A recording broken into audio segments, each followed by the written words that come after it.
This year it's going to be held on April 26th, and it's going to be from 10 a.m. to 4 p.m. And that's for the entire family too. This is everything that we have is a family-friendly event. We want you to bring everyone out, and we have something to do for all ages. As a matter of fact, that same day, yes, we have the reenactment and the festivities going on outside, but inside the museum itself, we're going to have a lecture series where we have distinguished authors and scholars that will discuss different events of the Texas Revolution itself. And we will have 4 presenters this year. At 10 a.m., we'll have Dr. Paul Spellman. At 12 p.m., we'll have Dr. Raul Ramos. At 1 p.m., we'll have Dr. Linda English. And at 3:30 p.m., we'll finish up with Dr. Andrew Torget. And again, they're going to be discussing different, not only events, but maybe certain key figures of the Texas Revolution. That lecture series is going to be free of charge.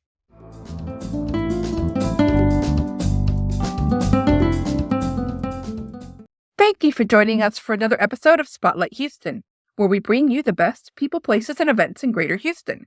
In this episode, we're taking a step back into time to the year 1836.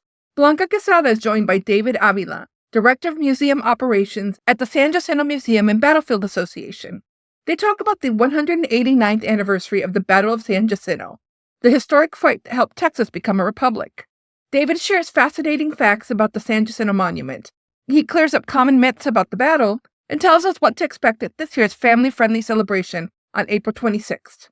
From live reenactments and cannon fire to hands-on history activities and free lectures, there's something for everyone. This is episode 132 of Spotlight Houston, with an original air date of Monday, April 7th, 2025.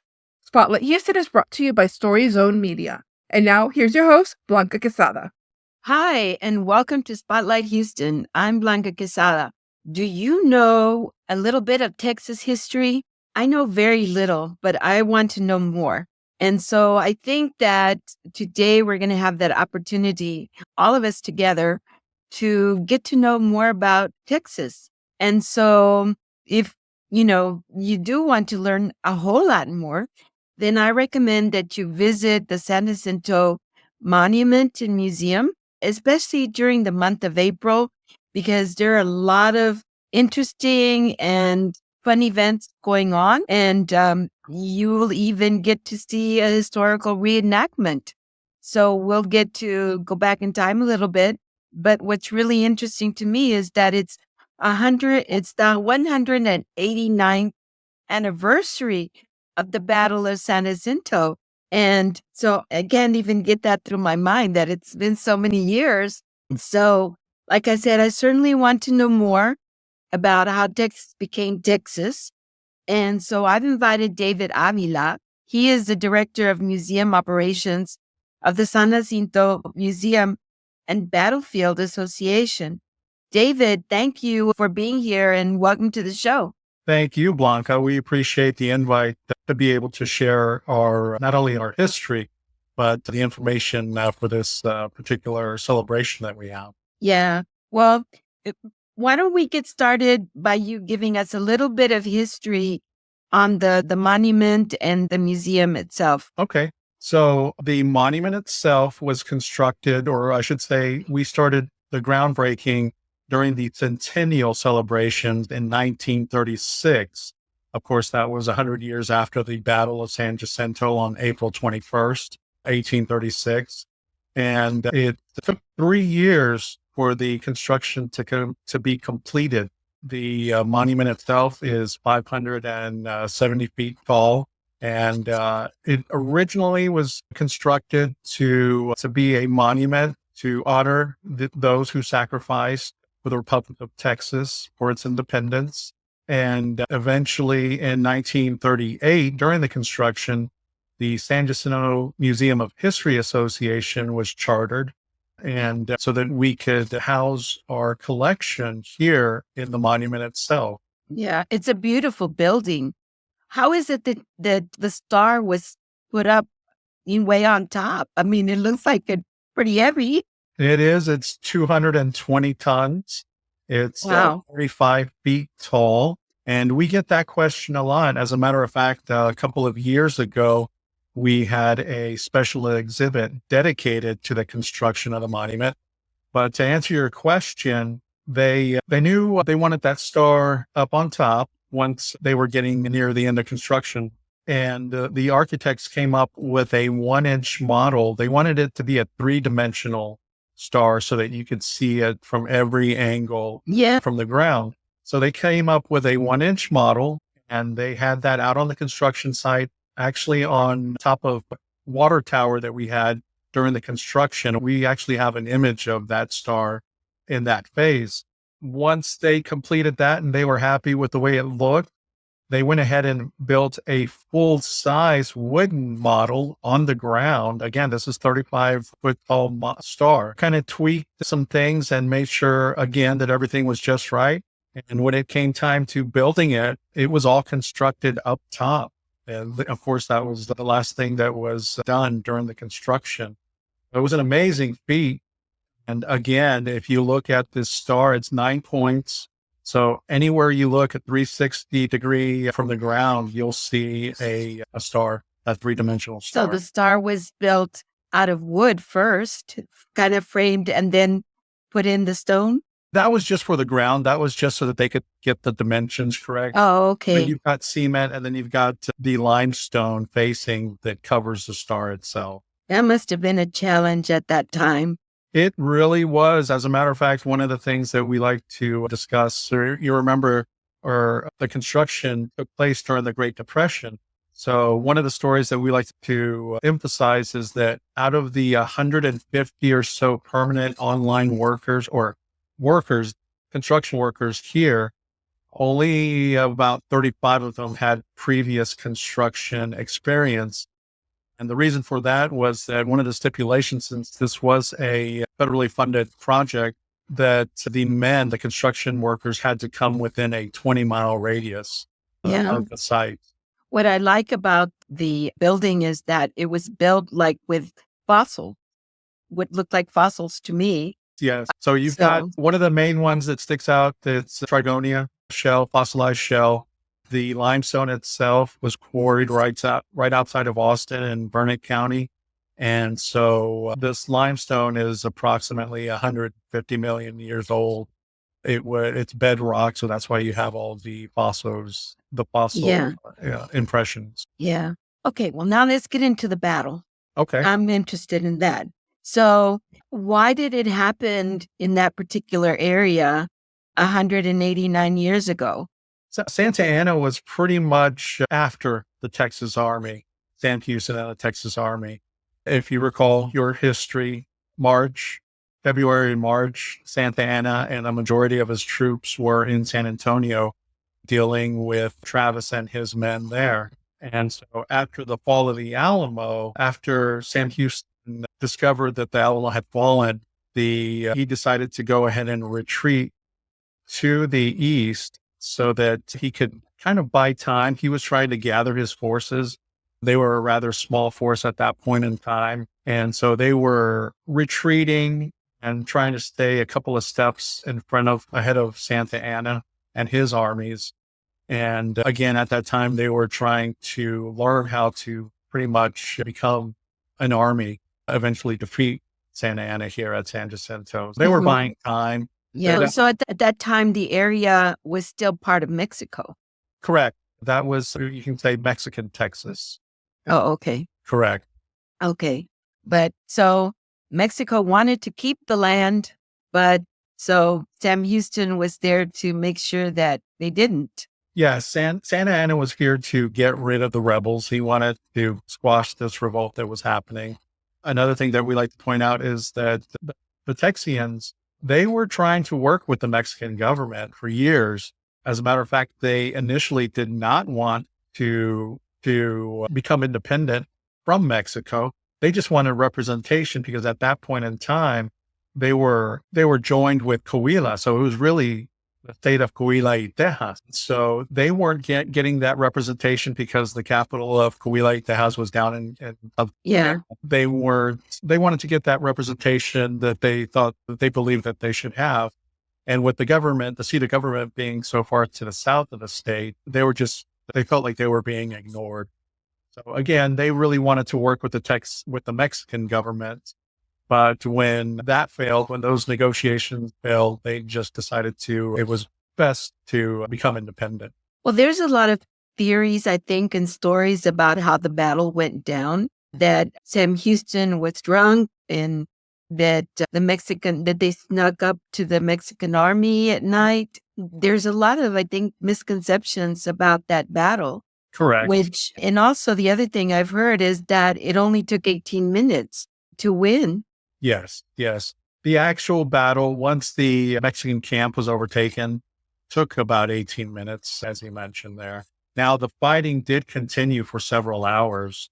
The Texians, were seeking revenge, and they had been, again, retreating for months. So they they had all this frustration built up. And yes, after the battle, they just kept on going and trying to capture the Mexicans.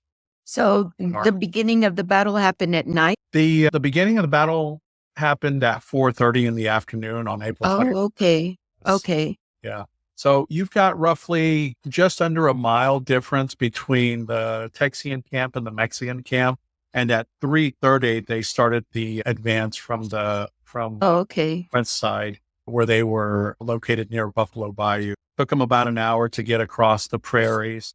Remember, they were also pulling along to cannons. Yeah. And right about 4:30, those were the first shots fired. Yeah. And it wasn't easy being there either, because there were probably a lot of mosquitoes and a lot of water, and it was just probably very challenging to be there. Yes, the terrain here is just unforgiving. And yes, the Texians had Buffalo Bayou behind them. The Mexicans had a marsh behind them. So when the attack happened, and you have to remember at that time, the armies, if they weren't being given orders to line up, to prepare to fire and such, they didn't know what to do. They were waiting for these orders, but since there was a surprise attack, everyone just started retreating on the Mexican side. There were some volleys fired off. They did try to hold the defense, but in the end, the Texians just overtook them. So as they were retreating, most of the casualties actually took place in that marshy area to the east of the battlefield. Were there a lot of men on both sides? Yes. So the Mexican army, the night before on the 20th, they had roughly 730 men with Wow. Santa Ana. Now, the Texians, San Houston and the Texians had approximately 900, a little over 900. But as I mentioned, overnight or the early morning hours of the 21st, you had reinforcements come in, about 500 reinforcement soldiers come in for the Mexican army. So that's another misconception, that the Texians surprised the Mexicans during their siesta. Yes. And that a lot of the Mexicans were sleeping is because Santa Ana had ordered the troops that were there the night before to build these breastworks, these fortifications in case of an attack. And the other 500 men were up all night marching. So by morning the next day, they were all tired. Yeah. Most of them were sleeping. Yeah. Yeah. Like I said, I have heard a lot of misconceptions. So, like, for example, right now, when we were talking about that it only took 18 minutes, but that didn't mean that they each retrieved to the Mexicans just left and that was it. No, yeah, the fighting went on for several more hours. Yeah. And what happened to the men that unfortunately happened to die at that battle? Was there a cemetery created for them, or were both the Mexican and the Americans? So the Texians, in the end, you had between 9 and 11 that eventually died from wounds from the battle itself. And we've got a Brigham monument on the west side of the site, which was the first memorial monument here on site. You've got those soldiers buried in that area. Now, the Mexicans, they were pretty much left where they fell. Santa Ana did not want to use his resources or his men to try to gather them and put them in a massacre. Yeah. And Sam Houston didn't think that it was his responsibility as well. Yeah. The men were pretty much just left where they fell. Oh, that was pretty sad. Yeah. Again, being in a marshy area, that Yeah. it's mainly areas that are right outside of the current site. Yeah. And again, during the month of April, in honor of this anniversary, you have a lot of events happening, right? Correct. Correct. We have our big San Jacinto Day celebration and reenactment. This is an event that we held for years. As a matter of fact, I think in its current form, somewhat, it's been around since the 80s. Probably, you probably got a really big resurgence around the sesquicentennial around 1986. I've been here, it'll be 27 years this July. And since I've been here, we've always had a reenactment and celebration. Yeah. And who participates in these reenactments? So we have the Texas Army, Texas volunteers that come out. They're the main reenactors themselves. We have other historians who like to do this for fun. So we get these gentlemen that come in not only locally, but from South Texas, North Texas, just all over the state who like to do this. Yeah. And so these guys are extremely dedicated and make sure that everything they're wearing is authentic and just is exactly the way they would appear back in the 1830s. Do they use authentic firearms as well? Yes, most of them do. Some of them are replicas. And as a matter of fact, here our interpreters, we have replicas that are non-firing. They're not even bored out so that we can hand those to our visitors and they can kind of get a feel for exactly what those firearms, the weight and the way that they fell. What about the cannons? Cannons, we use a couple of cannons, the Twin Sisters, for the Texian side. And those are cannons that we are housed in the museum itself, inside the monument. Those are used by the Texas Army. And the Mexican Army has their large Volcan cannon that they use for the reenactment. But we have those three cannons that are used for the demonstration. Have y'all ever found any of the cannonballs in the fields out there? We have discovered certain balls. It's kind of hard to authenticate whether they were from the battle. Yeah, it's my understanding that this area during World War II, that you had an armory out here. And so some shots may have been shot across here. Sometimes, being in an industrial area also, you'll get these large bearings that people might mistake for cannonballs. Yeah. Well, besides this incredible reenactment that you're going to have, what else is going to happen on that day? So we have the reenactment. We have lots of different historical sites that participate. For example, San Felipe de Austin, Washington on the Brazos, Presidio La Bajita, and the Alamo. So we have representatives that come out and kind of tell their story and their participation in the Texas Revolution. And so that we call that the road to San Jacinto. So again, you kind of lead up to the different events leading to the battle here. We also have lots of living history. We have volunteers. We have some of our staff members, educators, and interpreters that provide day activities for our visitors to participate in. So you can interact with the reenactors as they cook food, check weapons, and engage in daily routines as soldiers and civilians from the 1830s. Some of those examples can be like cartridge making. So this is something that the soldiers would prepare ahead of battle, along with what we call haversack packing. So this is going to be what they would pack in their bags as they were on the march. And then documents and orders had to be made. So we also have a quill and ink activity that you can participate in. So we try to cover the military and the civilian side as well. Lots of different historical activities that you can participate in. Yeah. So when is this event happening? So this year it's going to be held on April 26th, and it's going to be from 10 a.m. to 4 p.m. And that's for the entire family too. This is everything that we have is a family-friendly event. We want you to bring everyone out, and we have something to do for all ages. As a matter of fact, that same day, yes, we have the reenactment and the festivities going on outside, but inside the museum itself, we're going to have a lecture series where we have distinguished authors and scholars that will discuss different events of the Texas Revolution itself. And we will have 4 presenters this year. At 10 a.m., we'll have Dr. Paul Spellman. At 12 p.m., we'll have Dr. Raul Ramos. At 1 p.m., we'll have Dr. Linda English.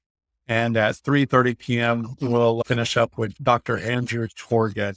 And again, they're going to be discussing different, not only events, but maybe certain key figures of the Texas Revolution. That lecture series is going to be free of charge. So if you are outside and if you want to come in and take advantage of seeing one of these lectures, you can come into the theater. They sound like they're going to be very interesting. They are. Last year was the first year that we had it actually on San Jacinto Day or during the reenactment. But we have, for the past 2 years, we've been holding this lecture series. We San Jacinto Under the Star lecture series. And this is usually held 4 times a year, but this is the second year where we're doing a special presentation during the reenactment. Yeah. And I understand you get a lot of people out there. So we need to get there early, way before 10 o'clock. Yes, we encourage you to come out early, but the benefit that of us holding 2 reenactments now, one's going to be at 11 o'clock and the second one will be at 2 p.m. Oh, okay. So that makes it better for those wanting to come early in the morning, maybe catch a lecture or 2, seeing the reenactment, being able to participate in all that living history, and then you leave.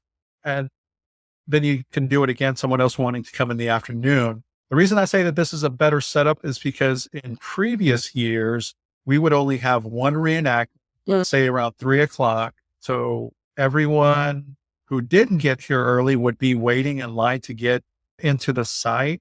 And so you'd have some people who would miss reenactment. So we're giving you a better opportunity to be able to catch one of those and not having to really commit the entire day for it. We'd love for you to stay all day because there's so many. Yeah, there's a lot of things happening. Correct. Yeah. But it makes it easier to actually see the reenactment itself. But you have other events happening throughout the month that will culminate in the reenactment or the day of celebration, right? That is correct. April is a very busy month for us. In addition to the school groups that come visit us every day, we have programs pretty much every day of the week, and especially on the weekends. We start every first Saturday of the month. We have a family day, and we have a different program available to our visitors. The reason that we call it Family Day is that because of a generous grant that we received, we allow children to come in free of charge with one adult. So if you have one paid adult, you can bring the kids and take advantage of the different programs. We have different between musket firing, cannon demonstrations, flag making, medicine making from the 1830s. Oh, that's cool. There's always a different program that we have on those family days. And then we also spread that out throughout the month as well. Yeah. Do you also have tours, like van tours? We do. We have a daily van tour. I believe it's at 2:45. And if you visit, you just sign up. You can go to the front desk as you check in. You can sign up for that tour. And what we do is we take you out to the Texian camp. I believe that we touch the location of the skirmish on April 20th, the day before the battle. And then we drive you over to the Mexican camp. And so we give you a tour of the battlefield itself. Yeah. This is another free. There's no charge for this tour. And with this tour, you also get to see the surrender tree? So the surrender tree, or what we call the surrender site, the actual tree, we believe, was lost, or that actual location, the ground, when the Buffalo Bayou was widened for the Houston ship. Oh, that's sad. Yes, that's sad. A lot of things were lost when that expansion happened, right? Correct. We lost a lot of land. So you lost a lot of the Texian camp. Yeah. And I heard that maybe some coffins were also lost during that time. During that time, you had on the opposite end of Buffalo Bayou, Lorenzo de Zavala. His homestead was located over there. Oh, A lot of his family, the cemetery that he had there, those were washed away as well. But storms over time. Yeah. You had a lot of that, the banks that would wash away. A lot of water over there. Correct. A lot of water. We are surrounded by water. Yeah. So do you happen to need volunteers to help you throughout the month for any of these events? We love to have volunteers, not only for this particular event, but we have volunteer opportunities all year long, whether it be assisting with these school groups that we have, certain events. We have a fun run that we just held back in February. We'll have another event that is similar to the celebration in October, but we call it the Fall Fandango, San Jacinto Day Fall Fandango. And we really focus on the civilian side rather than the military side. So we want to bookend the year. We have the battle itself in April. And then in the fall, in October, we'll have all that living history, all these demonstrations, focusing on the civilian side, what life was like for them in the 1830s. Yeah. What I like about your events is that they're interactive. So people get to put their hands in there and do their own thing too. Yes. Throughout the year, we'll have these programs. One of them is going to be included, or some of these are also going to be at the reenactment. So we have a weapons touch table where we have the replicas, as I mentioned before, and you have bullet making. You can also dress like a Mexican or a Texian soldier. So we'll have some of the Oh, that's cool. So the kids or adults can put these coats on and these hats, kind of get a better feel. You want to be engaging. You want them to go away with something, a wonderful experience, and we're providing all these different opportunities to do so. Yeah. Thanks to not only the museum staff, but we have a wonderful staff on the Texas Historical Commission side of educators and interpreters. Yeah. Well, there's so much to see within the museum and so much to do. There's even a theater in the museum. And so where can we find all the information for the events? So if you go to www.sanjacinto-museum.org, and we have a calendar with all of our upcoming events, and we've pretty much got them laid out for the rest of the year. So you can go on there. And if you have a particular time frame that you're going to be visiting, you'll be able to see what we have coming up during that time frame. We also visit sanjacinto.com, and that'll give you some more of what we've got going out on the site itself. Yeah. Yes, you've got 1,300 acres out here. You've got lots of land to cover, all the way from the Texian camp to the Mexican camp. And it's just a wonderful place to come visit. Yeah. And I'm sure if you want to volunteer, you can get on the website and get more information on how to do that. We have all of that volunteering information on the website itself. Yeah. Do you happen to have a phone number? You can call 281-479-2431. And as a matter of fact, I can give you a contact, Liz Persinger. Great. And of course, the San Jacinto Monument is not too far from Houston. You're in LaPorte? Correct. We are in LaPorte. We're approximately 22 miles east of downtown Houston. Great. Well, David, thank you so much for being here, for enlightening us about exactly what happened at San Jacinto, the battle, and everything that the museum and the monument and the whole area has to offer us and our whole families. Yes, Blanca, once again, we appreciate the opportunity to be able to share our Texas history. Yeah. And also, I would like to thank you all for joining me. And I hope you learned a little bit more about how Texas became Texas. And please don't forget to send me your comments or any story ideas that you might have.